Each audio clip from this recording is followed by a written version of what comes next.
Working for many years in the creation of a product I think you'll find very interesting. Her company is Taro Dream Incorporated. Pamela?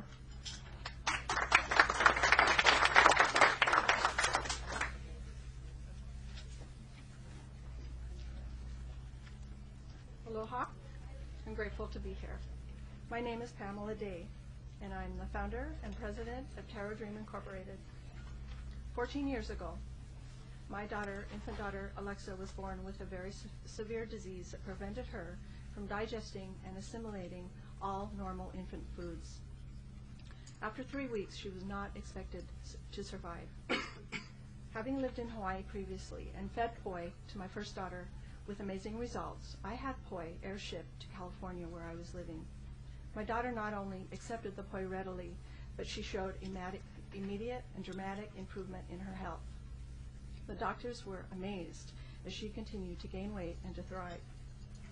Alexa continued to have very severe negative reactions to all food unless these foods were mixed with Poi. I developed delicious Poi blends that she lived on exclusively for 4 years.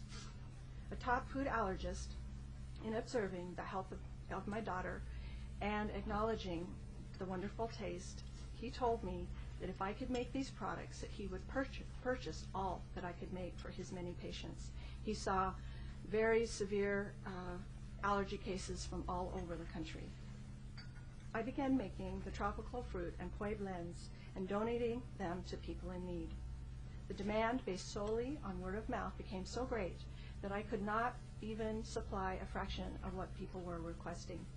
During this time to the present, the company has acquired a large following and the support of customers, consumers, health professionals, and doctors. Poi, the fermented paste of the taro corm, is exclusive to the Hawaiian indigenous people. This food staple is attributed to the early Hawaiians' excellent health. Taro Dream, an exotic, creamy, and delicious pudding blend, will serve in a market as an alternative to dairy and soy. Years of test marketing have shown that people of all ages accept and enjoy Taro Dream products. Taro Dream is a proprietary blend of Poi, tropical fruit, and healthful excipients. Over 100 million people in the U.S. suffer from digestive disorders. 40 million people have digestive disease in the United States. Research has shown that 94% of people believe that functional foods can reduce the risk of disease. 9 out of 10 women believe that they can reduce their risk of disease by eating healthfully. Functional foods are growing at a rate of 24 to 39% annually, and this growth is attributed to the fact that people are taking their health into their own hands. Taro Dream is a product that is probiotic. It's a functional food product with unique characteristics and properties that have been shown in research to benefit health.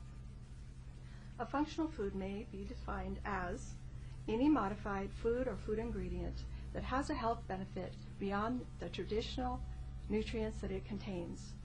An example of functional foods may be yogurt and all fermented food products, soy and soy products, red wine, beer, and cocoa. Now I have your attention. Tomatoes and tomato products, and oats, to name a few. Friendly and beneficial bacteria and many highly beneficial compounds are created during the process of natural fermentation. Fermentation is considered to be one of the oldest forms of biotechnology. Fermentation and years of research has shown probiotics to reduce infection, to improve immune system function, to lower cholesterol, to enhance calcium metabolism, to reduce allergy symptoms, and to improve digestion, and more. Our current flavors are tropical cocoa, papaya passion, guava ginger, Hawaiian lemon, and sweet potato coconut. Taro Dream will market and outsource the manufacture and distribution of taro-based tropical fruit products. These exotic proprietary blends will first be sold in the U.S. natural food market. Future potential markets are Europe and Asia. It is the vision of Taro Dream Incorporated to be a profitable functional food company whose objective is to provide health and well-being. In 2000, Taro Dream Incorporated was awarded a USDA grant for $124,000 for research and development. Between 2000 and 2001, the company perfected the proprietary blends, quality control and food safety, standard operating procedures, and our novel technology. Between 2001 and 2002, test marketing was conducted in Hawaii and select locations on the mainland. 2002, a USDA Department of Defense grant was awarded for $437,000, and an SBIR grant was applied for. Our technical team consists of Dr. Amy Brown, Dr. Alvin Huang, Dr. Ann Schrovick, and the research scientists at Mirage Fine Foods. A proprietary process has been developed, and in addition, this process has resulted in a shelf life that is equal to or exceeding that of other chilled fresh products. Taro Dream Incorporated is the first company to commercialize a probiotic functional food using poi as the base. The blends and the process are proprietary. A patent attorney will be hired to finalize the paperwork required by the U.S. Trademark and Patent Office. Taro Dream is trademark pending, and the name is registered in the state of Hawaii. Taro Dream Incorporated will follow all FDA guidelines, federal and state laws, and make no claims, apart from those allowed. Taro Dream is considered to be a medical food and not a dietary supplement. Thus, it may make general health support statements. The manufacturing of Taro Dream follows the strict FDA recommended hazard analysis critical control point guidelines. Taro Dream uses a specific variety of taro that is unique to this company. Currently, there are 10 acres being planted for use by the company. 10 acres can produce up to 500,000 cases of Taro Dream product. Each case is equal to 12 6-ounce units. A strategic partnership has been formed with the Hawaii Taro Growers Association to guarantee us future supply. The company's intention is to enter into a manufacturing and distribution agreement with an existing company. This agreement will be facilitated by Mirage Fine Foods, who are located in Torrance, California. A few of their companies are Morinaga Nutritional Foods, ranked 73rd by Fortune 500, and Cisco Corporation, a food service leader with over $32 billion in annual sales. The total U.S. food and beverage market is $495 billion. At $18.5 billion, the functional food market is the largest category, or 35%, in the $51.1 billion U.S. nutritional industry. Functional foods are growing at a rate of 24 to 39% annually. Competitively, Taro Dream Incorporated is the first company to introduce this new product, and this creates an opportunity to engage in branding the product with a name. Taro Dream will be marketed as a functional food that is enjoyable, exotic, and easy to consume. Taro Dream will target those people who are healthy and wish to sustain their health, and those with specific health-related conditions. Our customers include natural food stores, store within a store, natural sections at grocery stores, restaurants, spas, retreat centers, specialty health facilities, health clinics, and upscale retirement homes. First-year sales are expected to be lower due to a Hawaii company taking longer to develop. By year 5, total sales are projected to be approximately $12 million. Gross margins will be higher due to increased sales volumes. In years 5 to 7, Taro Dream expects to have captured a $50 to $100 million portion of the functional foods market. Taro Dream is sinking the amount of $220,000 to provide the required 1-to-2 match for the $437,000 USDA Department of Defense grant. Taro Dream will then have $657,000 in startup capital. After startup capital is secured, a patent will be filed with the novel technology. Reformulation of the flavors will be done by Mirage Fine Foods to lower manufacturing and distribution costs and to create texture and a creamy mouthfeel that will compete in a global market. We will contract with an existing manufacturer and distributor, and additional qualified management will be hired. The company is looking for an investor or investors who aligns with the company mission and vision, is excited and motivated to become a part of the multi-billion-dollar nutritional industry, and is willing and qualified to become involved in the company operations and direction. I have been a student and practitioner of health and nutrition for over 20 years. I'm a certified La'au nutritionist and herbologist. I've been involved in top-level management for many years. Mr. Boiser has been instrumental in the development of the shelf life and probiotic process for Taro Dream Incorporated. He has been invaluable in the documentation of research and facilitating many strategic relationships and alliances that the company has formed. Mr. Boiser has a degree in business administration. The New Moon Foundation selected Taro Dream as a pilot program recipient of business development coaching given by business development educator, strategist, and consultant David Rose. Taro Dream has an advisory board that is premier in the industry and that are top in their fields. Now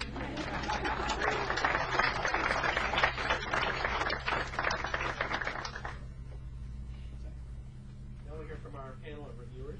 Start with Rick. I'm very interested in receiving as many comments as possible, and so if there's any way the questions could be wait till last, because the comments will help me to improve my presentation.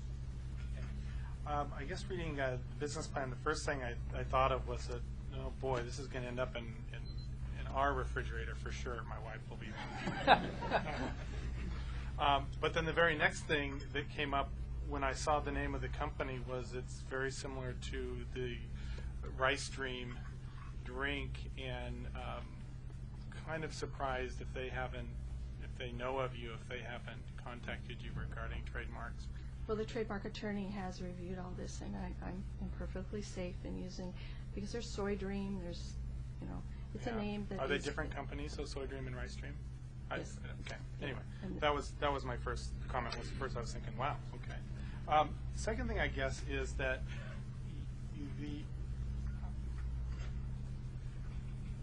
one thing reading the business plan, is clear that you've got a long history and a lot of investment personally and emotionally, and the plan, though, and you lay out this huge market, and huge market is big money, and big money aligning with the philosophical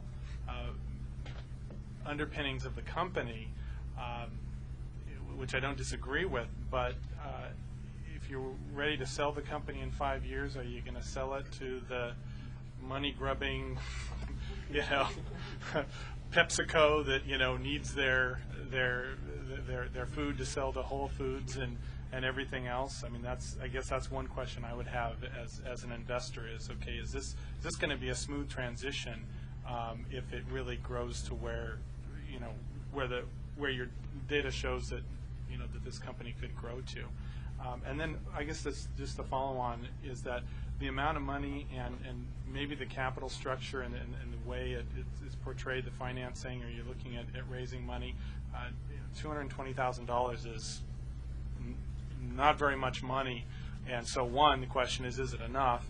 And two, if it is enough, I would think with partners or distribution channels like Cisco that if this was really something that they were interested in, that you may look at strategic partners to get them to cut a check for $200,000 if that's what it's going to take.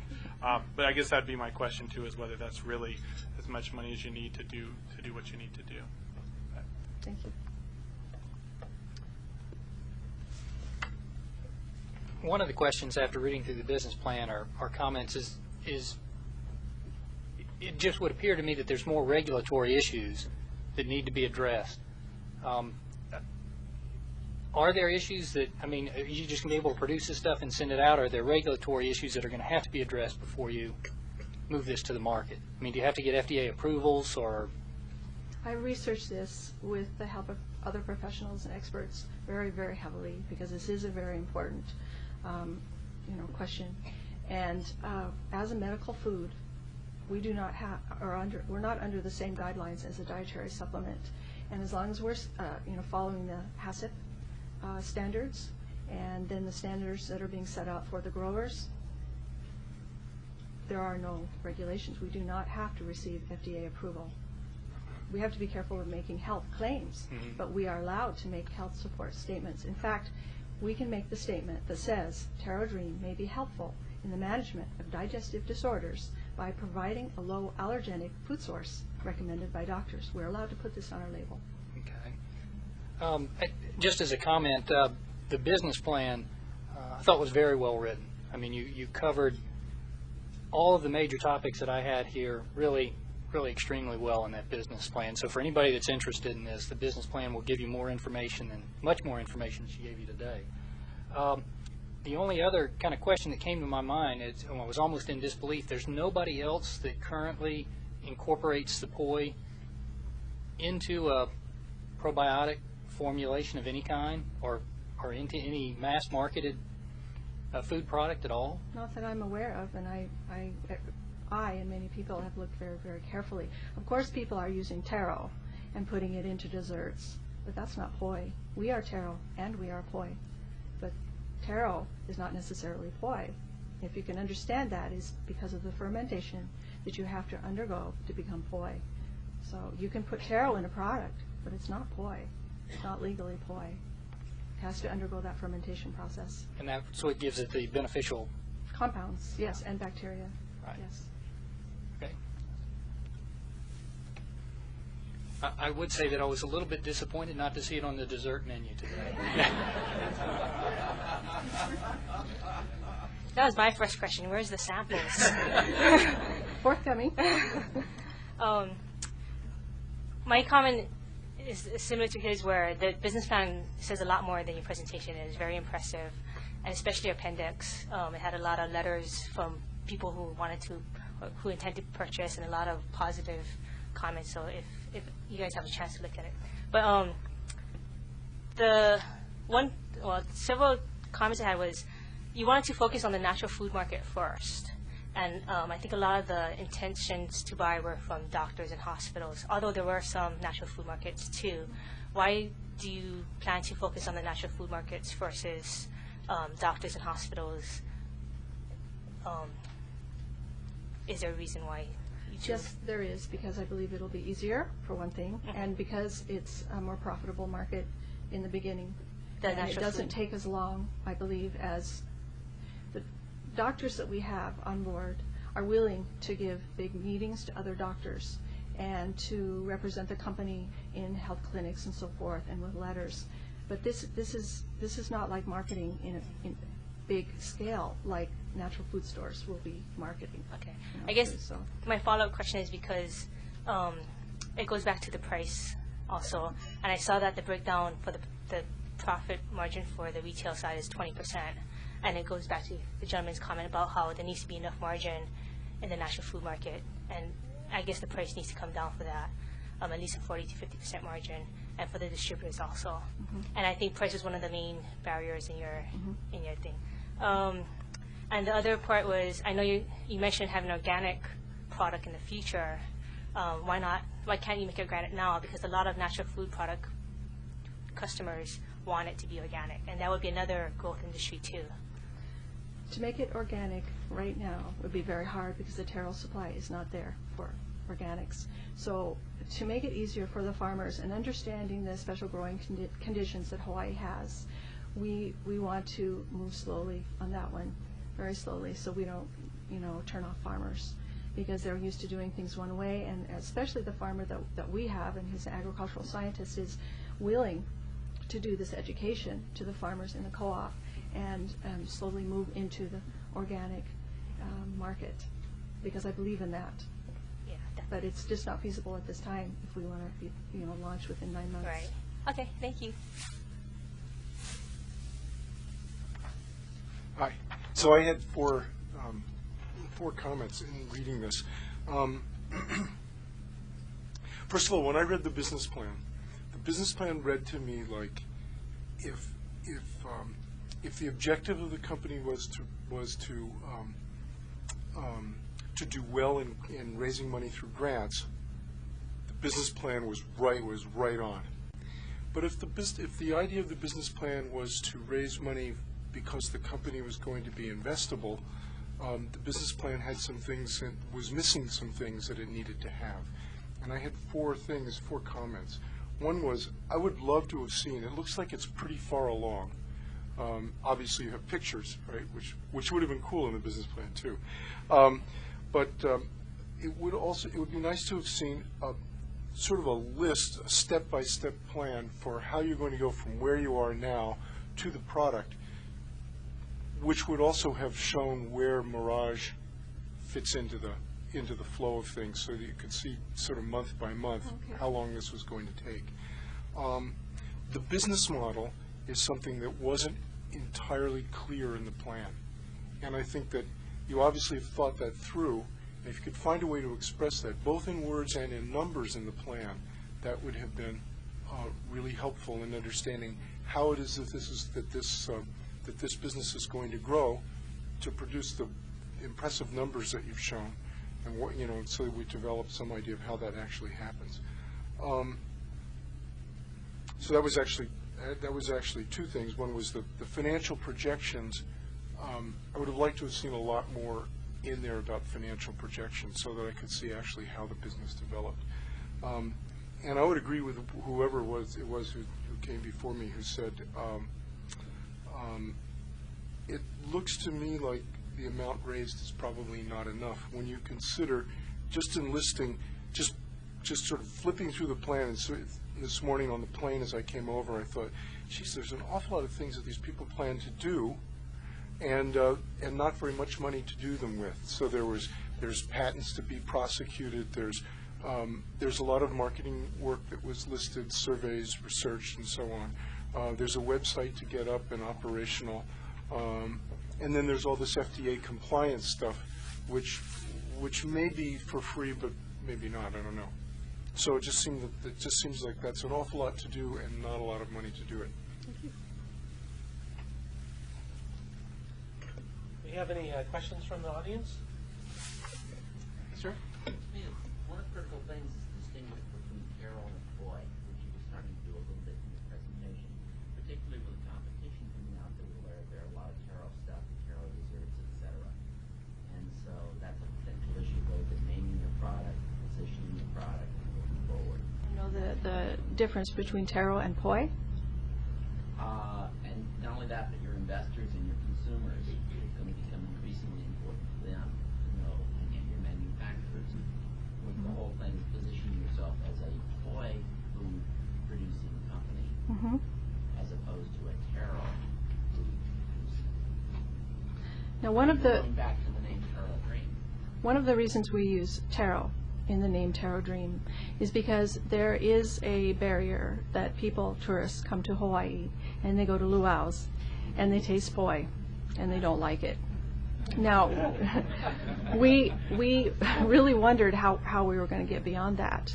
And of the many trade shows and demonstrations that we have put on, we have found that people are eager to try the product because of the beautiful color, of the way we display. It seems exotic, and they're willing to try. And once they try a taste, then they're hooked. That you can't taste poi. That's the first thing they say. I can't taste the poi. This is delicious, and this is good for me. And so we start with Taro, and then we start educating in regards to poi and the benefits of poi, because poi is, because of the fermentation process, is a much more digestible and nutritious product than Taro. And I can say that because as Taro is put into a paste and it ferments, there are B vitamins that are created. There are compounds such as beta-glucans that are proven to prevent cancer, and many other compounds. It becomes pre-digested food, so the body doesn't really have to do anything to absorb the nutrients. So if your digestion is shut down from just stress, or because you have cancer or AIDS, or for any reason, your body doesn't have to work or expend energy to digest this food. All that energy can go into supporting the illness and to getting well. So education is the key.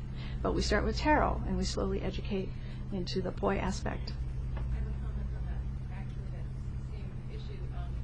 I think if you're going to go national or international, the word poi is unusual. I mean, my friend from Omaha, when she saw it, she asked me, what's poi?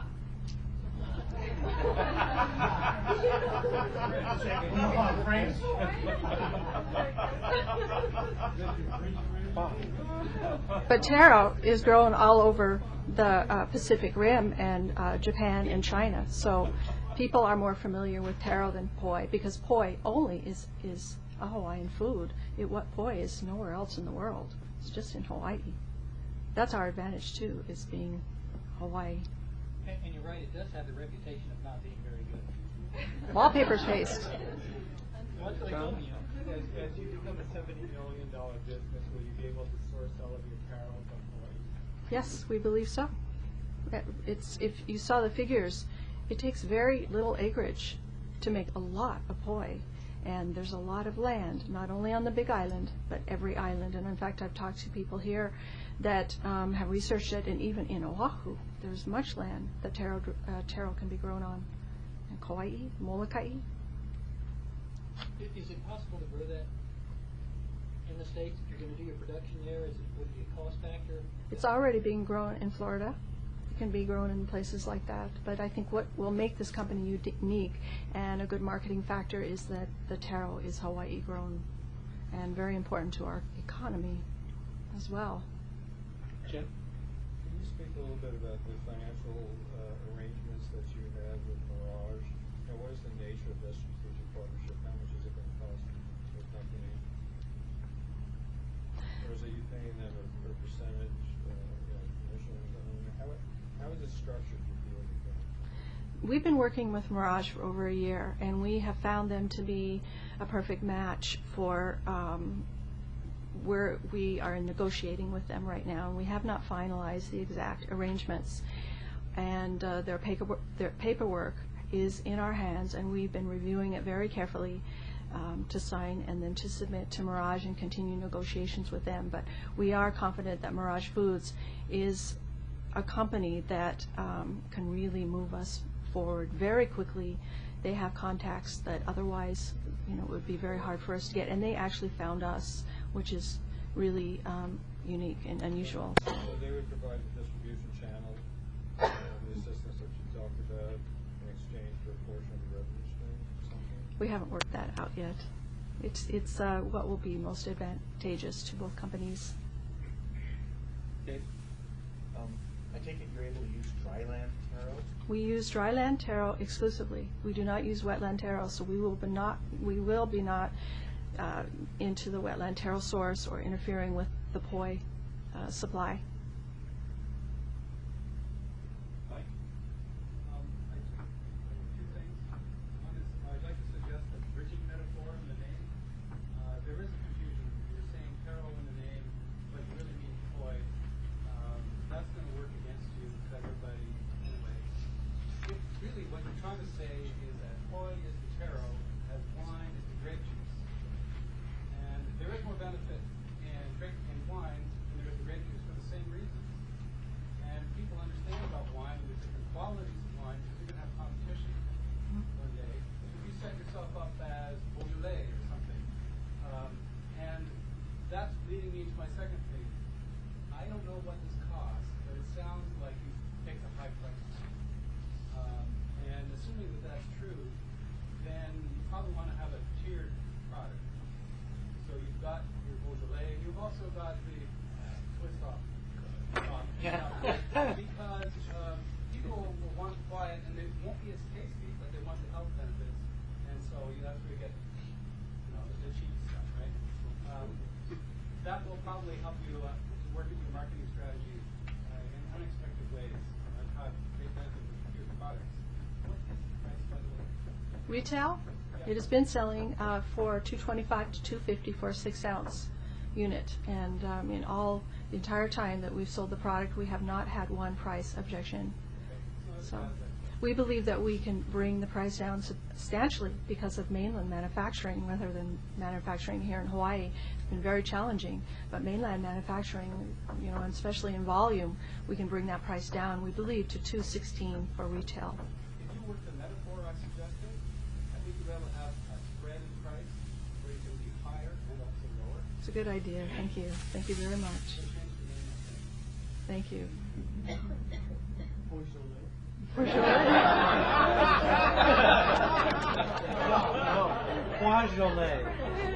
Beaujolais. Yes, sir. Or even from the beginning, sort of differentiation, maybe a subtitle, basically Taro Dream, a Poi-based product or something like that. So, you've got the Taro up front, but you've got the Poi trailer coming on, which is really competitive. Maybe Poi-based Hawaii healing food.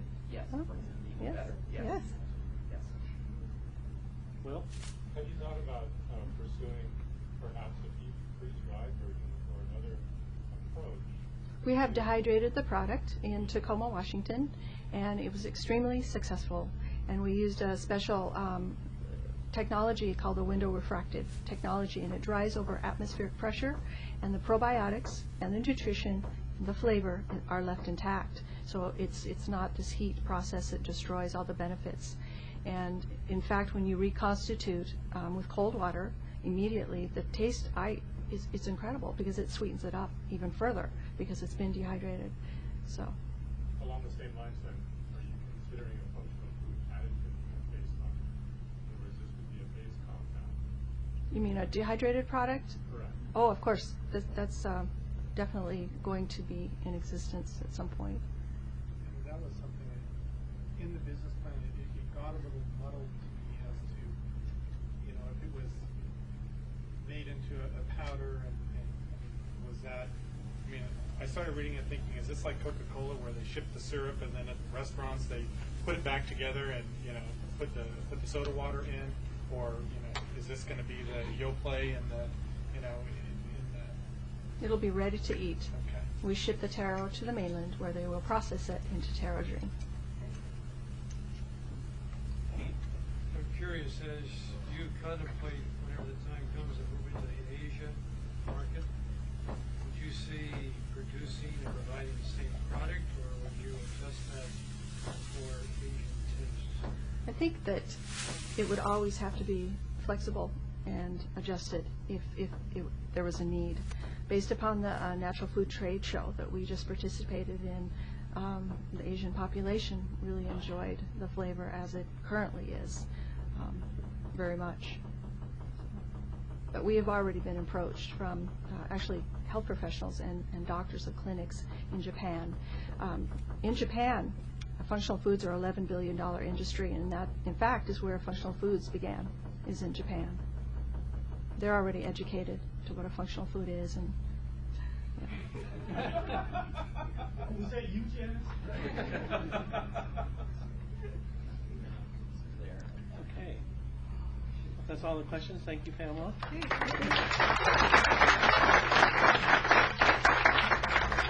think it was an excellent presentation, and I do agree with Rick. I think of all the companies that presented, you had the smallest number for what you're looking for in terms of investment capital. So I'd encourage you to think bigger if you're going to tackle that big market out there. Okay, well, we've had a wonderful afternoon of great business plans, and before I say goodbye, I'd like to have Nola come up. Some closing remarks. Well, thank you all for staying, and I know it's been a long afternoon, so I'll just make this really quick. But I want to thank all of the companies for all of your hard work and for participating, because I know I think it's great to have your participation. It helps all of us, and hopefully it will help you. And all of the panelists have agreed to spend the next 3 months mentoring one of the companies. So the assignments are that Haviland will work with Neptune Technologies, Carry On with Taro Dream, Michael with EWMS, from the mainland though, and Rick with GuideNet. So thank you to all of you for that commitment to these companies. We really appreciate it.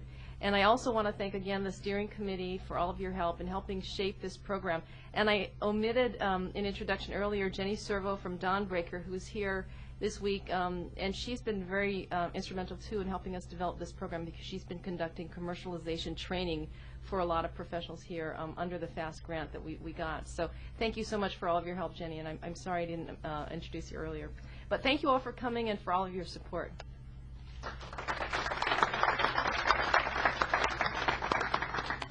Also, just another comment, it was great to see all the SBDC people from the neighbor islands, and look forward to working with you all again. Thanks, Nola, for allowing us to be your co-host, and we look forward to seeing the rest of you all on September 26th, where we'll hear from Jim Plummer on the future of high tech in Hawaii. Aloha. Thank you for coming.